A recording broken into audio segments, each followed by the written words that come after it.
हुजूर गौसे पाक के बाद सरकार गरीब नवाज को दे, हिंदुस्तान का सबसे बड़ा वली, इनसे बड़ा वली हिंदुस्तान में हम किसी को मानने के लिए तैयार नहीं। विलायत की इस्तिलाह में सबसे बड़ा वली हुजूर गरीब नवाज है। और एक बात याद रखना, हिंदुस्तान में जो दीन फैला है उसका सबसे बड़ा ताज और सहरा किसी के सर बनता है, वो सुल्तानुल औलिया सरकार गरीब नवाज की जात है। यहां गरीब नवाज के बराबर कोई वली नहीं है, सब इनके जेरे पा हैं। इसलिए कि गौसे पाक ने विलायत हिंदुस्तान जिसको अता की है उसे सुल्तानुल हिंद सरकार गरीब नवाज कहा जाता है।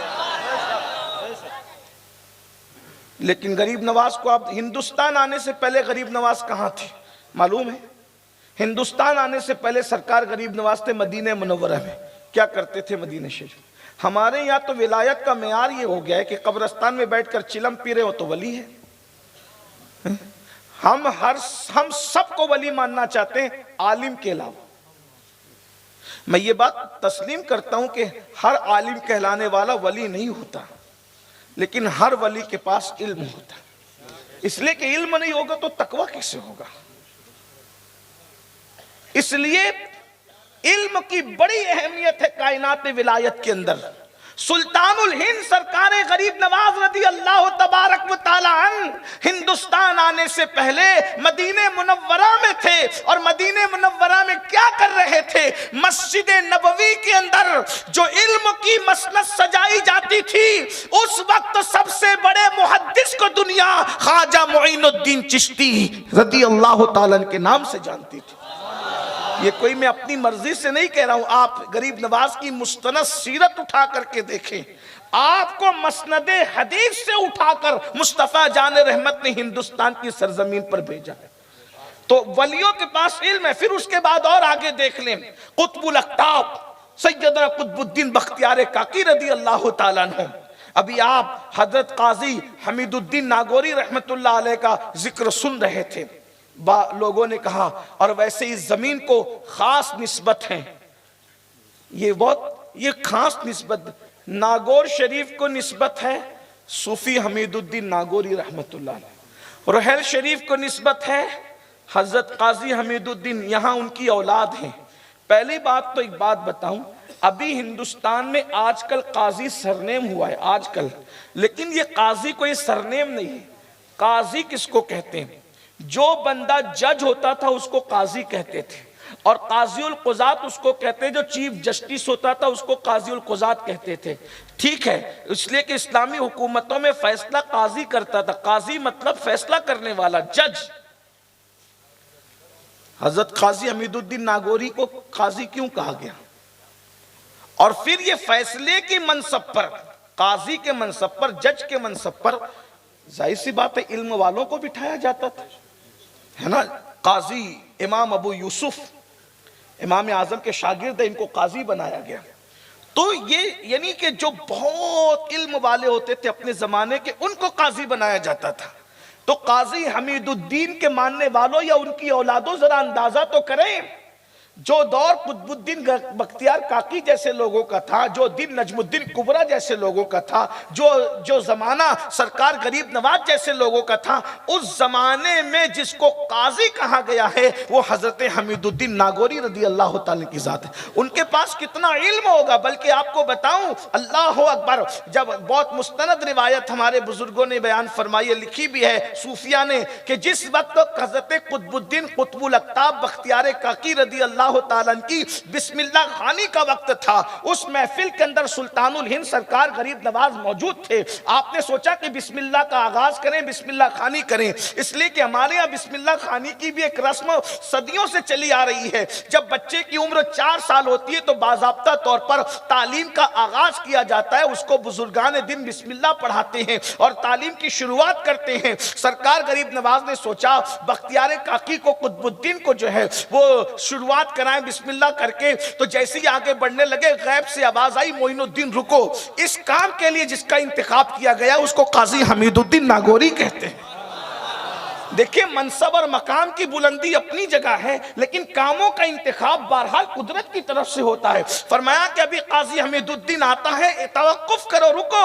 और फिर उसके बाद हजरत काजी हमीदुद्दीन नागौरी, जो ये रसूलुल्लाह का जुब्बा शरीफ आपके शहर में है, मैं तो कहता हूं कि नागौर वालों, रहल शरीफ वालों, किस कदर तुम नसीबे वाले हो, कैसे मुकद्दर के सिकंदर हो। अल्लाह अकबर कि तुम्हारे शहर में इतनी बड़ी नेमत मौजूद है कि मुस्तफा जान रहमत ने जिस जुब्बे को अपने बदन से, अल्लाह अकबर, मस फरमाया, जिस जुब्बे ने बार बार वजूदे नाज़नीन के बोसे लिए हैं, वो तुम्हारी सरजमीन पर मौजूद है। आप तो जरा, मुझे हैरत होती है, अरे ताबूत सकीना सामने रख के दुआ की जाए तो अल्लाह दुआ रद्द नहीं करता, लिबास मुस्तफा सामने रख के दुआ की जाए तो दुआ रद्द कैसे हो सकती है? ताबूत सकीना से बड़ी चीज तुम्हारे पास मौजूद है। उलमाए किराम की दुआ लेना चाहता हूं, गलती करूंगा तो इस्लाह करेंगे वरना तायीद करेंगे। ताबूत सकीना से बड़ी नेमत तुम्हारे पास मौजूद है नागौर वालों, कि अल्लाह ने तुम्हारे पास पैरहने मुस्तफा अता फरमाया। ताबूत सकीना क्या है? बाकियात मूसा वो हारून को ताबूत सकीना कहते हैं। नालैन हजरत मूसा जिसमें मौजूद थी उसको ताबूत सकीना कहते हैं। मन्नो सलवा जिसमें मौजूद था उसे ताबूत सकीना कहते हैं। शमशाद की लकड़ी का जो संदूक था उसको ताबूत सकीना कहते हैं। यानी अंबिया के तबर्रुकात थे उसको ताबूत सकीना कहते हैं। और पैरहने मुस्तफा तुम्हारे पास मौजूद है। कहां तबर्रुकात मूसा वो हारून और कहां तबर्रुकात मुस्तफा जाने रहे। गौर तो फरमाए कितना नसीब है। लेकिन मुझे इस पर भी शिकायत होगी कि आप में के बहुत से हैं, महीनों हो जाते होंगे, बरसों हो जाते होंगे, कभी पैरहन की जियारत के लिए नहीं जाते। लोग कहते हैं कि घर की मुर्गी दाल बराबर की, लोग मिलाने के लिए समझा ले कह रहा हूं कि लोग मकामी सतह की चीज को अहमियत नहीं। लेकिन याद रखना, अगर घर के पीर को अहमियत नहीं दोगे तो तुम जानो, तुम्हारा काम जानो। लेकिन यहाँ पीर और आलिम वाला मामला नहीं, यहाँ तो मुस्तफ़ा जाने रहमत के। हाय हाय, मेरी नज़र, मैं बचपने से इसकी ज़ियारत करता आया हूँ। मैं बहुत अरसे से, मैं समझता हूँ कि मैं जब 9th का तालिब इल्म था, जब मैं पहली मरतबा आया था और मैंने जब वो इसकी ज़ियारत की थी, जब वो जुब्बे शरीफ की ज़ियारत की थी, क्योंकि मैं पहली मरतबा राजस्थान जो है काफ़िले में जो है ये आपके नागौर शरीफ में, जब मैं 9th का तालिब इल्म था, एग्ज़ाम्स की जो समर की छुट्टियां होती है, उस वक्त मैं अपने साथियों के साथ आया था। जब मुझे पता चला कि हुजूर अकरम सल्लल्लाहु अलैहि वसल्लम का पैरहन शरीफ है। एक पैरहन शरीफ हमारे यहाँ भी है खुल्दाबाद शरीफ में, और उस पैरहन शरीफ की शान ये है कि हमारे बुज़ुर्गों ने कहा कि वो पैरहन शरीफ है जो हुजूर अलैहिस्सलाम मिराज पर पहन करके गए थे। लेकिन वहाँ पैरहन शरीफ का दस्तूर ये है कि सिर्फ रबीउल अव्वल शरीफ की 12 तारीख को उसकी ज़ियारत कराई जाती है। तो उसके अलावा फिर बादशाह भी आ जाए तो वहाँ ज़ियारत नहीं होती। लेकिन यहाँ तो सुभान अल्लाह है, जब चाहे आप ज़ियारत कर सकते हैं। नसीब एक बात, या मैं बात दूर ना निकले, लेकिन जो कम अज़ कम मकामी लोग हैं जो शायद इसकी अहमियत से कुछ दूर हो रहे हैं। हर मुसलमान तो अहमियत जानता है, लेकिन चूँकि कभी कभी सबक भूल जाता है ना आदमी, तो मैं थोड़ा सा आपको इस पर मोटिवेट करना चाहता हूँ। एक मरतबा जो है बारिश रुक गई, बारिश रुकी और बारिश नहीं होती थी। बारान रहमत रुक गई, बारिश नहीं होती थी। लोगों ने बहुत दुआएं की, इस्तिस्का की नमाजें पढ़ी, लेकिन बारिश नहीं हुई। ऐसे में एक मलंग ही कह लें, दीवाना, यानी वो आजकल वाले मलंग नहीं, कभी कभी इस्तिलाहात का भी लोग मिसयूज करते हैं। वो दीवाना मतलब दीवाना टाइप आदमी, वो जा रहा था और जाते जाते उसने कहा आसमान की तरफ देखते, अल्लाह तेरी जो अमानत मेरी आंखों में है उसका वास्ता बारान रहमत का नुज़ुल फरमा। और जैसे उसने कहा बरसात, बारिश, घंघोर घटाएं छा गई और बारिश बरस गई। तो कोई बंदा पीछे लग गया और बोला कि बताओ कि तुम्हारी आंख में अल्लाह की कौन सी अमानत है, तुम्हारी आंख में अल्लाह की कौन सी अमानत है। तो जो बारिश हो गई, तो उन्होंने कहा कि मैंने अल्लाह के एक वली को देखा था, मैंने अल्लाह के एक वली को, आरिफ बिल्ला को देखा था, वही अमानत मेरी आंखों में मौजूद है और मैं उसी का वसीला लेके दुआ किया तो बारिश हो गई। वली को देखो तो खुदा की अमानत आंखों में महफूज हो जाती है। यार ने जो लिबास पहना होगा है, और फिर खूबसूरत लिबास, अल्लाह वो हुजूर का तो हर लिबास ही खूबसूरत है, सुभान अल्लाह। लेकिन जब वो पैरहन पे नज़र पड़ती है तो देखकर 1450 साल दिमाग पीछे जाता है, सोचते हैं ये जो है वो पट्टे वाला और ये जो है वो धारी वाला और ये इतना खूबसूरत लिबास जब मुस्तफ़ा जान रहमत के खूबसूरत जिस्म पर लगा होगा तो हुजूर कितने खूबसूरत लग रहे होंगे, हुजूर के हुस्न का आलम क्या होगा। बल्कि मुझे तो यह आज पैरहन शरीफ देखते हुए एक रिवायत याद आई कि हुजूर अलैहिस्सलाम जब नए खूबसूरत कपड़े पहनते थे तो उम्मुल मोमिनीन के सामने खड़े होकर कहते थे कि आयशा मैं कैसा लग रहा हूँ। हाय हाय, जिसको कुरान कहता है वद्दुहा वल्लैलि इज़ा सजा, वो हुजूर अलैहिस्सलाम पूछते हैं आयशा मैं कैसा लग रहा हूँ, तो फिर हज़रत आयशा सिद्दीक़ा रदी अल्लाह ताला, फिर हज़रत आयशा है अल्लाह अकबर, कभी कहती कि आसमान का चांद तो सिर्फ रात को चमकता है, मेरा चांद तो रात को भी चमकता है, दिन को भी चमकता है। बहरहाल तो मैं अर्ज़ ये कर रहा था मेरे भाइयों कि सूफ़ी काजी हमीदुद्दीन, अच्छा कुछ लोग जो हैं कभी कभी बच्चे इसमें कंफ्यूज हो जाते हैं जिनको बहुत ज़्यादा गहराई का इल्म नहीं है। सूफ़ी हमीदुद्दीन और काजी हमीदुद्दीन दोनों में फ़र्क है।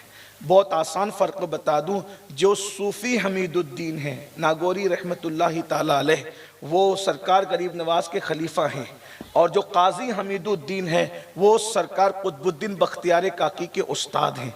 और एक बात मैं आपको बताऊं, ये उलमा तवज्जो फरमाएंगे, दुआ भी देंगे कि विलायत में कुतुब साहब और काजी साहब दोनों बराबर नहीं।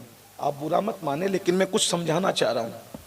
विलायत में काजी साहब और कुतुब साहब दोनों, कुतुब साहब का मियार बहुत ऊंचा है विलायत। देखिए ये भी एक अल्लाह की शान है, और जो जिसको खुदा ने जो मर्तबा दिया वो मानना चाहिए, है ना। अल्लाह ने जिसको जो, यही तो अहले सुन्नत की खूबसूरती है कि हम किसी को कितना भी चाहकर अपनी मर्जी से नहीं मान सकते, है ना। हम, यही अहले सुन्नत के अकीदे की खूबसूरती है कि अल्लाह रसूल ने जिसको जो मर्तबा दिया है हमें उसको उस मर्तबे पे मानना है। फिर वलियों के दरमियान हम अपनी मर्जी से तकाबुल नहीं करते, लेकिन बहरहाल हमारे बुजुर्गों के अक़वाल मौजूद हैं कि काजी साहब की विलायत और कुतुब साहब की विलायत में बड़ा फ़र्क है। कुतुब साहब बहरहाल कुतुब साहब है। कुतुब साहब क्या है? सरकार गरीब नवाज कहा करते थे कि अगर क़यामत में अल्लाह मुझसे पूछेगा कि मोइनुद्दीन तू मेरे लिए क्या लाया है, तो मैं कुतुबुद्दीन बख्तियार काकी को पेश कर दूंगा।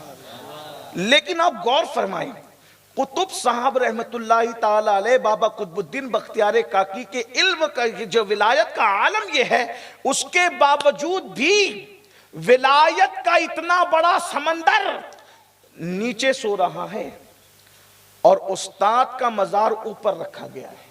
इल्म की बुनियाद, आज हमारे यहाँ इल्म वालों की कद्र नहीं है। कुतुब साहब के मजार पे हाजिरी देने वालों, जाओ और जा करके देखो कि उस्ताद, हालांकि उस्ताद होने के बाद में कुतुब साहब की विलायत की यह बरकत है कि कुतुबुद्दीन बख्तियार काकी ने अपने उस्ताद को खिलाफत अता फरमाई और अपने उस्ताद को खिलाफत दी। आप मुस्तनद जो वो अगर कुतुब साहब की तहरीरें या उनकी सीरत पढ़ें, और काजी साहब की भी जिंदगी अगर आपको पता होगी, काजी हमीदुद्दीन नागौरी बाद में कुतुबुद्दीन बख्तियार काकी के खलीफा हुए हैं, आपके खुलफा में हैं। अब बताओ, खलीफा की हैसियत मुरीदों जैसी होती है, लेकिन अल्लाह अकबर, खलीफा बहरहाल कहीं ना कहीं जो है अपने मुर्शिद को मुर्शिद इजाजत मानता है और कहता है, और उसकी हैसियत जो है वो मुरीदों जैसी होती है। मगर उसके बावजूद भी कुतुबुद्दीन बख्तियार काकी का मजार आपको नीचे नजर आएगा, काजी हमीदुद्दीन नागौरी का मजार आपको ऊपर नजर आएगा। और हमारे बुजुर्गों का ये तसव्वुर तुम्हें बता रहा है कि आज भी अल्लाह वालों के यहाँ करामत से ज्यादा इल्म पर जो है वो अहमियत दी जाती है। साहिबे करामत जो साहिबे इल्म भी है नीचे सो रहा है, और साहिबे इल्म साहिबे करामत से करामत में कम है, लेकिन उसके बावजूद भी ऊपर सो रहा है। क्या अब भी मुसलमानों को इल्म की अहमियत का अंदाजा नहीं होगा? बताइए मुसलमानों, बताइए। तो मैं अर्ज कर रहा था कि वो वाकया बड़ा मशहूर हुआ क्या कि हज़रत गरीब नवाज ने सोचा बिस्मिल्लाह शुरू करेगा, रुको काजी हमीदुद्दीन आते। और जब आप आए तो फिर वो बहुत मशहूर वाक़या है कि आपने बिस्मिल्लाह पढ़ाया तो कुतुबुद्दीन बख्तियार काकी ने औज़ुबिल्लाह से शुरू किया और कुरान के कई पारे सुना दिए। सुभान अल्लाह, हैं, कई पारे सुना दिए। ये हुजूर गौसे पाक के लिए भी है और कुतुबुद्दीन बख्तियार काकी के लिए। फिर उसके बाद तीसरी हस्ती को देखें, हमारे मुर्शिद सरकार मखदूम अशरफ जहांगीर सिमनानी रदी अल्लाह ताला 9 साल की उम्र में 7 क़िरातों पर हाफिज बने, 14 साल की उम्र में आलिम दीन बने और उस वक्त के तमाम मुरव्विजा उलूम जो है सरकार मखदूम अशरफ जहांगीर सिमनानी ने हासिल किए। और उसी दरमियान तलब इल्म के दरमियान हज़रत खिज़र अलैहिस्सलाम से मुलाकात हुई और आपने जो वो आपको औराद वज़ाइफ सिखाया और वो बहुत तफसील है। फिर उसके बाद हज़रत महबूब इलाही जब बाबा फरीद से मुरीद होने के लिए गए तो बाबा फरीद ने फरमाया कि क्या पढ़ते हो?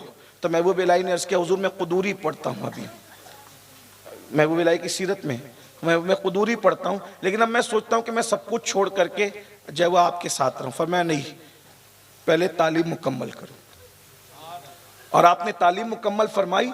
और ये जितने देख रहे हैं, ख्वाजा उस्मानी हरवनी अपने ज़माने में शेखुल इस्लाम कहलाए, गरीब नवाज अपने दौर में शेखुल इस्लाम कहलाए, कुतुबुद्दीन बख्तियार काकी अपने ज़माने में शेखुल इस्लाम कहलाए, हज़रत महबूब इलाही अपने ज़माने में शेखुल इस्लाम कहलाए। यानी ये शुयूखुल इस्लाम इतने बड़े बड़े लोग हैं, इल्म के आफ्ताब व महताब के विलायत के ताजदार होने के बावजूद ये इल्म की इतनी बुलंदी पे फाइज थे कि लोगों ने इनको शेखुल इस्लाम का लक़ब दिया, शेखुल इस्लाम माना।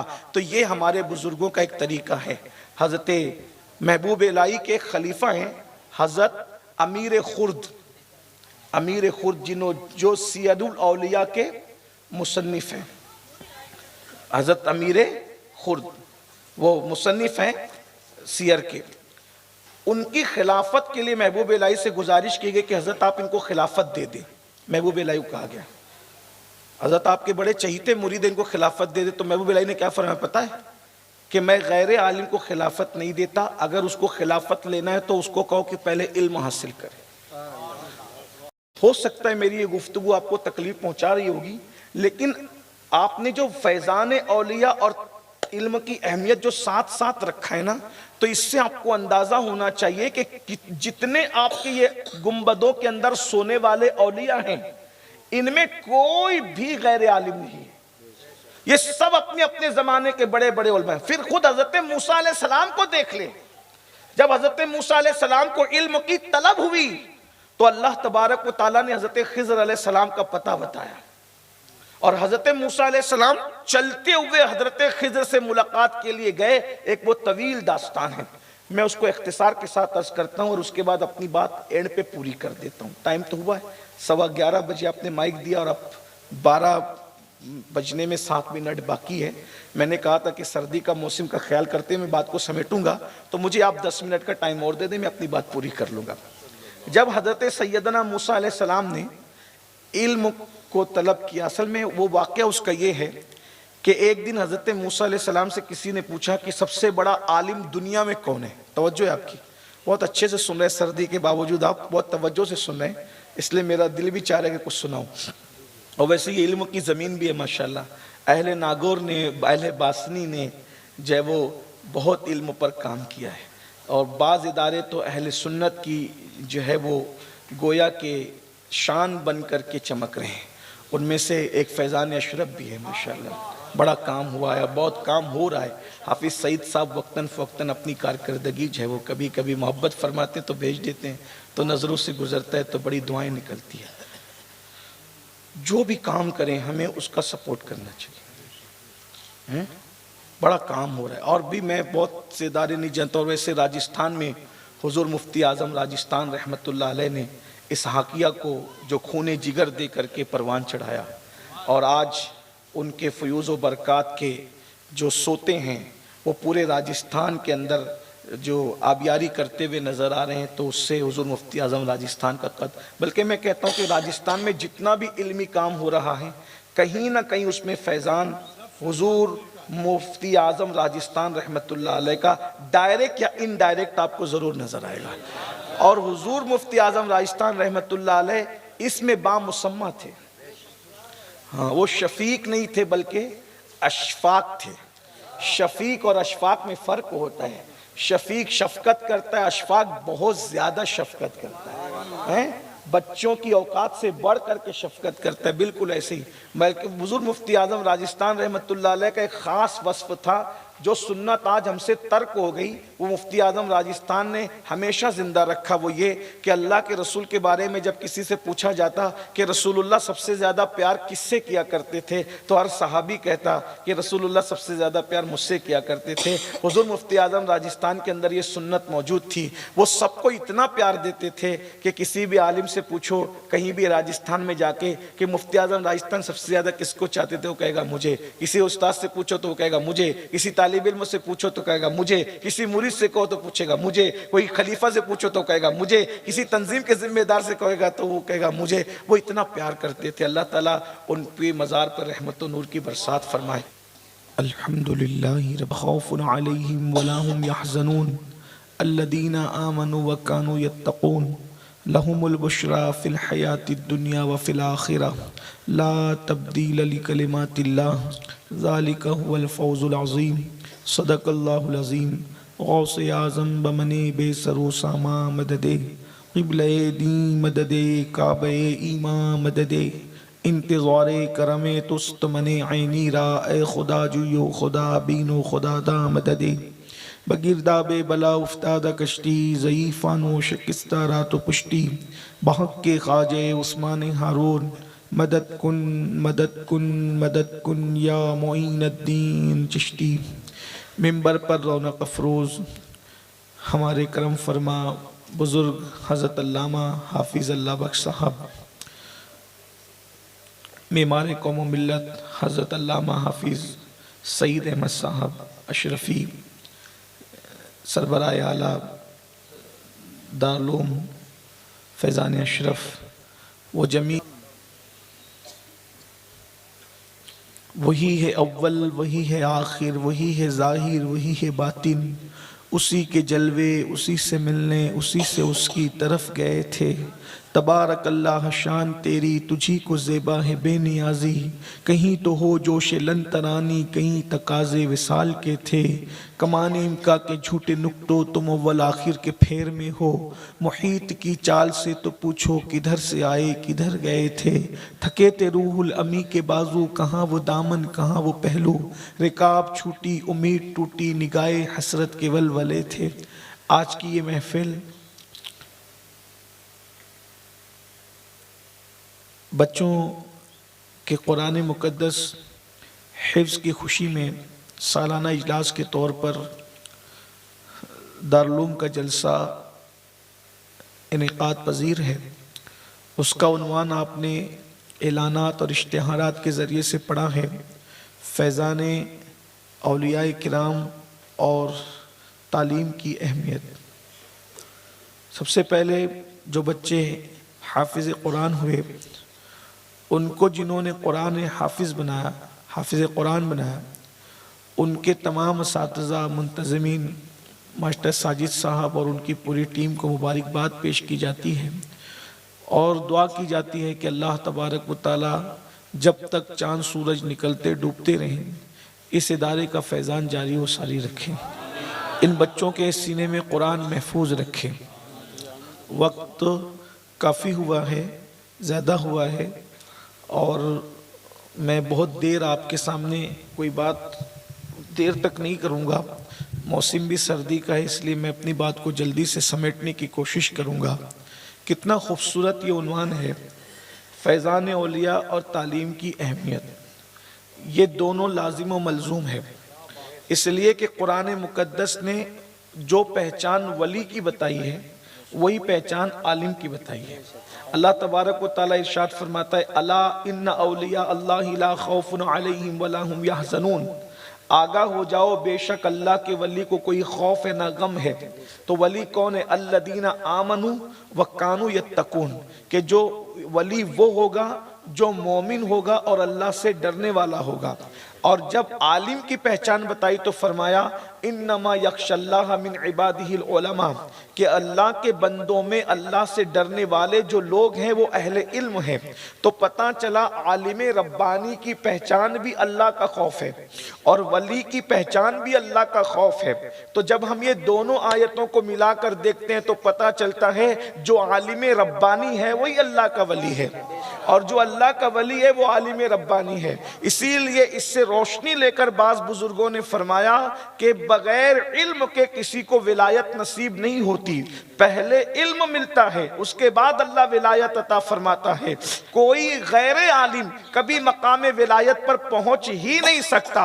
अलबत्ता ये जरूर है कि जो औलियाए किराम मदरसा गए बगैर विलायत का मकाम उन्होंने हासिल किया तो उसकी तौज़ीह ये की जाती है कि अल्लाह तबारक व तआला जो है वो कभी किसी को किताबों के जरिए से इल्म अता करता है और कभी किसी को निगाहों के जरिए से इल्म अता करता है, लेकिन पहले इल्म दिया जाता है उसके बाद अल्लाह तबारक व तआला विलायत अता करता है। एक साहब कह रहे थे कि ये कैसे हो सकता है कि जाहिल को विलायत नहीं मिलती। मैंने कहा तुम जाहिल को अपनी बेटी नहीं देते, जाहिल को अल्लाह अपनी विलायत कैसे अता फरमाएगा। जब अपनी बेटी देने की बात आती है तो पूछते हो कि लड़का कितना पढ़ा लिखा है। आप जानते हैं इसलिए कि जो अनपढ़ होगा वो अहमियत नहीं जानता। अगर आप देखें वलियों की जितनी भी फहरिस्त है, चलें अगर हम हुजूर गौसे पाक से आगाज करें, सरकार गौसुल आजम दस्तगीर पीराने पीर पैदा हुए मादरजाद वली थे, यानी माँ के शिकम से वली थे। हम अहले सुन्नत व जमात का नजरिया तो ये है कि माँ के शिकम में भी उनकी करामतों का ज़ुहूर हुआ। उनकी अम्मी जान खुद कहती है कि रात के आधे हिस्से के बाद मैं अपने शिकम से जिक्रुल्लाह की आवाज सुना करती थी, अल्लाह के जिक्र की आवाज सुना करती थी। अहले बिदअत अगरचे इसको कहानी किस्सा कहकर नजरअंदाज करने की कोशिश करें, लेकिन हम अहले सुन्नत का एक नजरिया है, एक अकीदा है और हम किसी से मरऊब होकर अपनी रिवायात से दस्तबरदार नहीं हो सकते।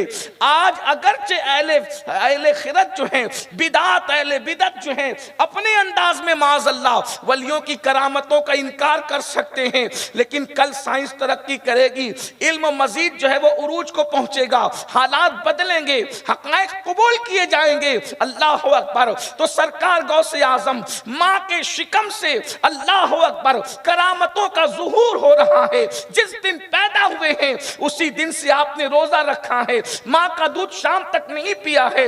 अल्लाह अकबर। पैदाइशी वली होने के बावजूद जब उम्र को पहुंचते हैं तो इल्म हासिल करने के लिए गैलान से बगदाद मोहल्ला तक का सफर तय करते हैं और मुसीबत के साथ इल्म हासिल करते हैं और अपनी कुतुबियत का राज इस शान से बयान करते हैं, दरस्तुल इल्म हत्ता सिरतु कुतबा, कि मैं इल्म हासिल करता रहा यहां तक कि अल्लाह ने मुझे मकाम कुतुबियत अता फरमाया।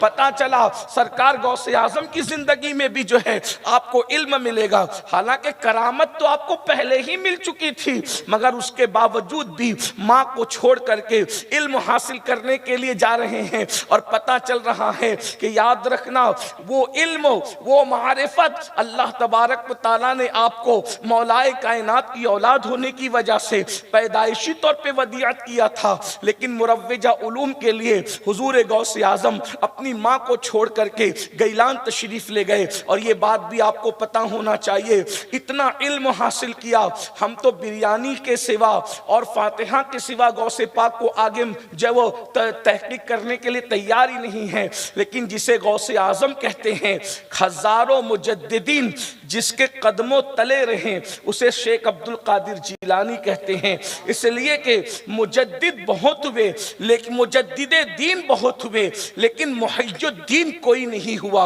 मुहय्यिद्दीन का लक़ब जिसके सर जचता है, उसका ताज जिसके सर जचता है, वो हस्ती सरकार गौसे आजम शेख अब्दुल कादिर जिलानी रदी अल्लाह ताला की है।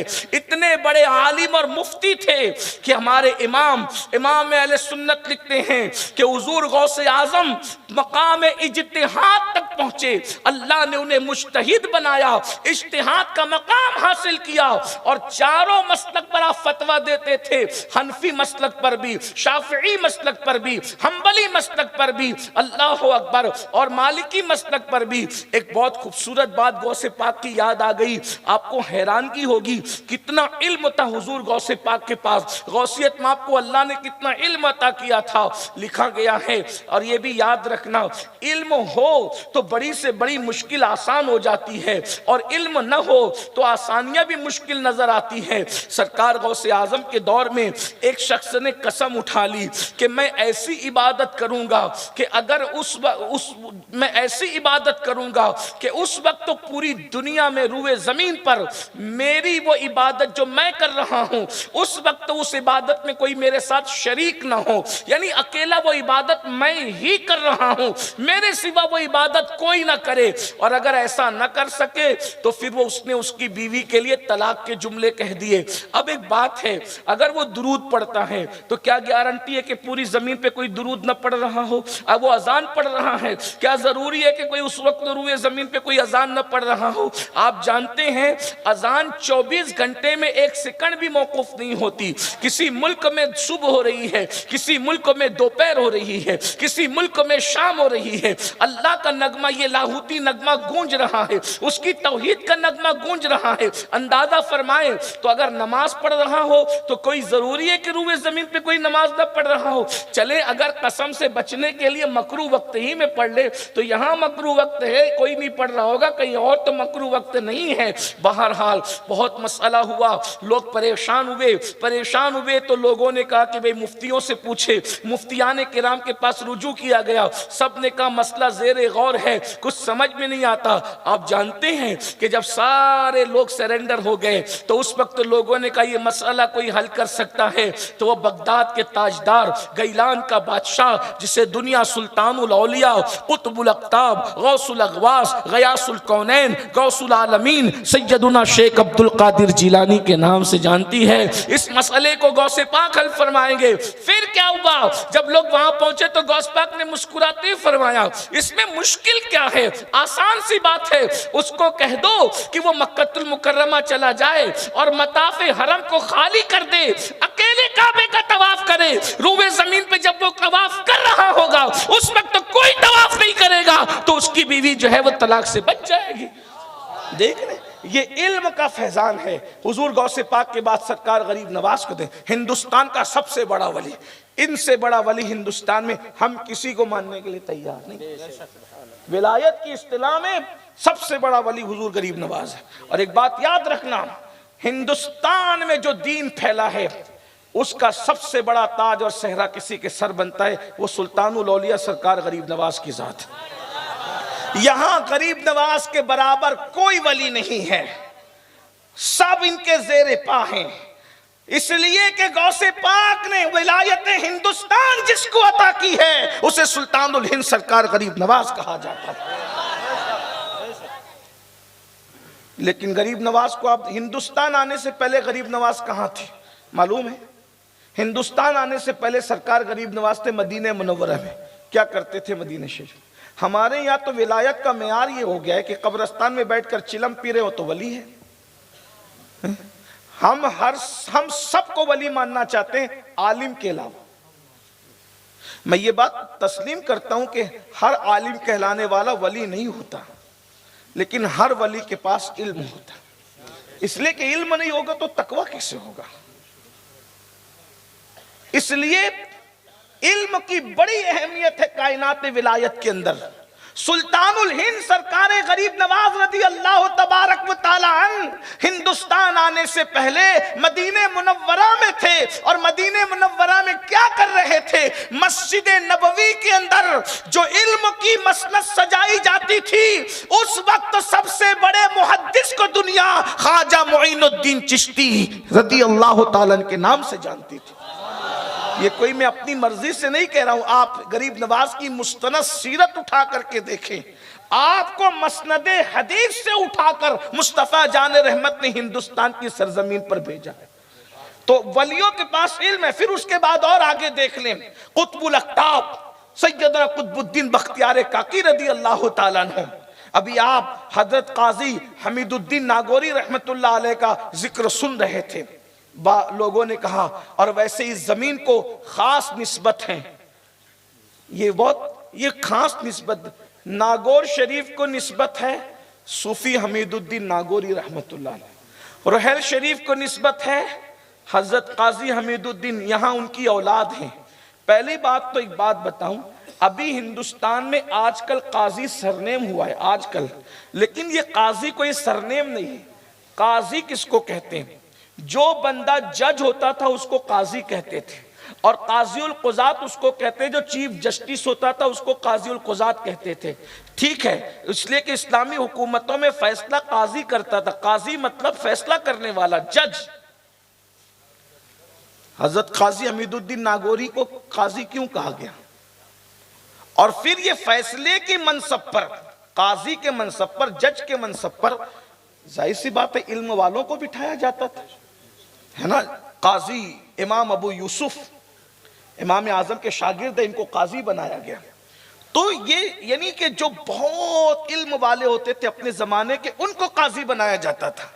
तो काजी हमीदुद्दीन के मानने वालों या उनकी औलादों जरा अंदाजा तो करें, जो दौर कुतुबुद्दीन बख्तियार काकी जैसे लोगों का था, जो दिन नजमुद्दीन कुबरा जैसे लोगों का था, जो जमाना सरकार गरीब नवाज जैसे लोगों का था, उस जमाने में जिसको काजी कहा गया है वो हजरत हमीदुद्दीन नागौरी रदी अल्लाह ताला की जात है। उनके पास कितना इल्म होगा। बल्कि आपको बताऊं, अल्लाह अकबर, जब बहुत मुस्तनद रिवायत हमारे बुजुर्गों ने बयान फरमाई, लिखी भी है सूफिया ने, कि जिस वक्त हजरत कुतुबुद्दीन कुतुबुल अक्ताब बख्तियार काकी रदी अल्लाह ताला की बिस्मिल्लाह खानी का वक्त था, उस महफिल के अंदर सुल्तानुल हिंद सरकार गरीब नवाज मौजूद थे। आपने सोचा कि बिस्मिल्लाह का आगाज करें, बिस्मिल्लाह खानी करें, इसलिए कि हमारे यहाँ बिस्मिल्लाह खानी की भी एक रस्म सदियों से चली आ रही है। जब बच्चे की उम्र 4 साल होती है तो बाज़ाब्ता तौर पर तालीम का आगाज किया जाता है, उसको बुजुर्गान दिन बिस्मिल्लाह पढ़ाते हैं और तालीम की शुरुआत करते हैं। सरकार गरीब नवाज ने सोचा बख्तियार काकी को, कुतुबुद्दीन को जो है वो शुरुआत कराएं बिस्मिल्लाह करके। तो जैसे ही आगे बढ़ने लगे, गैब से आवाज आई, मोइनुद्दीन रुको। इस काम के लिए जिसका इंतखाब किया गया उसको काजी हमीदुद्दीन नागौरी कहते हैं। देखिए, मनसब और मकाम की बुलंदी अपनी जगह है, लेकिन कामों का इंतखाब बहरहाल कुदरत की तरफ से होता है। फरमाया कि अभी काजी हमीदुद्दीन आता है, तवक्कुफ करो, रुको। और फिर उसके बाद हजरत काजी हमीदुद्दीन नागौरी, जो ये रसूलुल्लाह का जुब्बा शरीफ आपके शहर में है, मैं तो कहता हूं कि नागौर वालों, रहल शरीफ वालों, किस कदर तुम नसीबे वाले हो, कैसे मुकद्दर के सिकंदर हो। अल्लाह अकबर, कि तुम्हारे शहर में इतनी बड़ी नेमत मौजूद है कि मुस्तफा जान रहमत ने जिस जुब्बे को अपने बदन से, अल्लाह अकबर, मस फरमाया, जिस जुब्बे ने बार बार वजूद नाज़नीन के बोसे लिए हैं, वो तुम्हारी सरजमीन पर मौजूद है। आप तो जरा, मुझे हैरत होती है, अरे ताबूत सकीना सामने रख के दुआ की जाए तो अल्लाह दुआ रद्द नहीं करता, लिबास मुस्तफा सामने रख के दुआ की जाए तो दुआ रद्द कैसे हो सकती है? सकीना से बड़ी चीज तुम्हारे पास मौजूद है। उलमाए किराम की दुआ लेना चाहता हूं, गलती करूंगा तो इस्लाह करेंगे वरना तायीद करेंगे। ताबूत सकीना से बड़ी नेमत तुम्हारे पास मौजूद है नागौर वालों, कि अल्लाह ने तुम्हारे पास पैरहने मुस्तफा अता फरमाया। ताबूत सकीना क्या है? बाकियात मूसा व हारून को ताबूत सकीना कहते हैं। नालैन हजरत मूसा जिसमें मौजूद थी उसको ताबूत सकीना कहते हैं। मन्नो सलवा जिसमें मौजूद था उसे ताबूत सकीना कहते हैं। शमशाद की लकड़ी का जो संदूक था उसको ताबूत सकीना कहते हैं। यानी अंबिया के तबर्रुकात थे उसको